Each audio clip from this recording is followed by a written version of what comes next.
Hello there, my Boxing Day hamper turned up today from the Black Farmer in the West Country, and being a West Country boy myself, I couldn't wait to get it open and have a taste of home. I did mess up the original big reveal, so here's me pretending to do it all over again, but trust me, the excitement was still the same.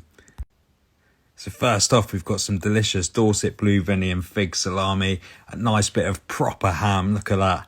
Then we've got some pies. Interestingly enough, these are both gluten-free, steak and kidney, chicken ham and leek, the classics. Can't wait to have a taste of those. And then there was some premium pork chipolatas, some pigs in blankets, and just look at the quality of that bacon wrapping around them. And I must admit, I pulled out a ham-raised pork pie earlier and also some beechwood smoked cheddar. So what better than to make a quick box picnic now and do the big reveal. And just cutting through it, it's absolutely loaded full of pork filling, delicious jelly, so traditional, and then the hot water crust pastry was crispy and delicious. Just look at that. I couldn't wait to try it, and here goes.